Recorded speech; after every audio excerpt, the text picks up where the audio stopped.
बातमी आशिष शेलार आणि अजित पवार यांच्यातील वाकयुद्धासंदर्भात आम्ही सावरकरांचे भक्त आहोत, आमचा पक्ष त्यांच्या विचारावर चालणार आहे, सोबत आलात तर तुमच्या बरोबर, नाहीतर तुमच्या शिवाय, आशिष शेलार यांनी अजित पवारांना ठणकावलं.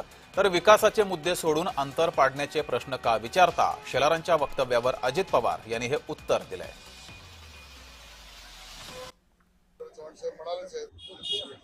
आम्ही तर सावरकरांचे भक्त आहोत, सावरकरी विचारावर चालणारे लोक आहोत.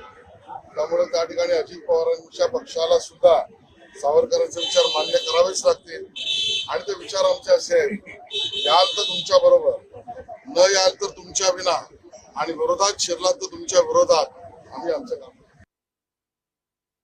तुम्हाला विकासाचं काही पडलेलं नाही. मी महानगर तुम्हाला कुठून तरी काहीतरी आमच्यात अंतर कसं वाढेल अशा प्रकारचे प्रश्न विचारून तुम्ही त्याला एक हे देण्याचा प्रयत्न करताय. मला आता फक्त महानगरपालिका, मी ज्या महानगरपालिकेमध्ये जाईल त्याचबद्दल मी प्रश्नाचं उत्तर देईन. इतर तुम्ही प्रश्न विचारले तर त्याला नो कॉमेंट्स. तर या प्रकरणावर देवेंद्र फडणवीसांनी काय प्रतिक्रिया दिली आहे ती पाहूयात. सावरकरांचे, वीर सावरकरांचे विचार हे अजितदादांनी त्याचा विरोध करण्याचं कारण नाही, त्यांनी कधी केलंही नाही. म्हणजे मला माहिती नाही त्यांनी केलं असेल तर, आजपर्यंत तरी मी बघितलं नाही. पण हे आमची भूमिका ही पक्की आहे की वीर सावरकरांचा विरोध आम्हाला मान्य नाही. अधिक माहिती घेऊया, आपल्या प्रतिनिधी ज्योत्स्ना गंगणे आपल्यासोबत जोडलेले आहेत. ज्योत्स्ना, अखेर सावरकर हा मुद्दा प्रचारामध्ये आलेला आहे. महायुतीच्या प्रचारामध्ये, महायुतीमध्ये हा मुद्दा आल्यामुळे आता विरोधकांना या मुद्द्यावरून आयतं कोलीत मिळालंय.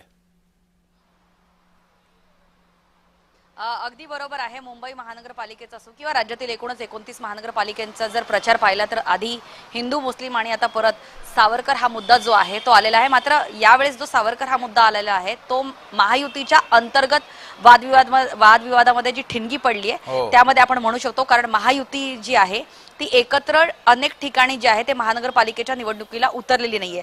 खास करून मुंबई महानगरपालिकेकडे सर्वांचं लक्ष आहे, सर्वात श्रीमंत महानगरपालिका आहे आणि अशामध्ये महायुतीचे दोन तुकडे झालेले आपण पाहायला आपल्याला या ठिकाणी मिळत आहे.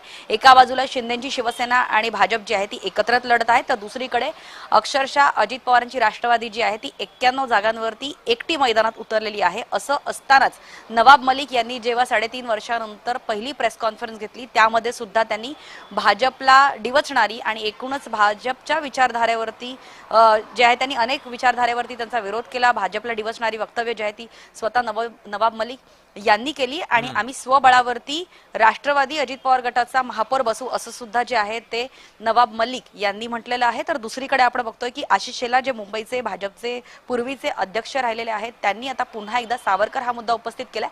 आणि इतकंच नव्हे तर त्यांनी अजित पवारांचं नाव घेऊन अजित पवार यांना सावरकरांचे विचार मानावेच लागतील अशा प्रकारचं वक्तव्य करून एक प्रकारे अजित पवार आणि त्यांच्या संपूर्ण पक्षाला जे आहे ते डिवचलेलं आहे.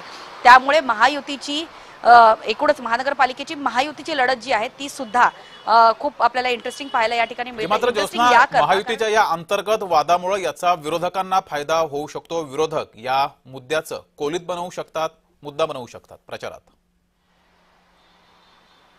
अगदी बरोबर आहे. कारण आपण बघतोय की एका बाजूला नवाब मलिक हे आम्हाला नको आहेत, नवाब मलिक यांच्या नेतृत्वात जे आहे ते आम्हाला मुंबई महानगरपालिकेची निवडणूक महायुती म्हणून एकत्र लढायची नाही अशा प्रकारचं स्टेटमेंट करणारे भाजपचे नेते होते.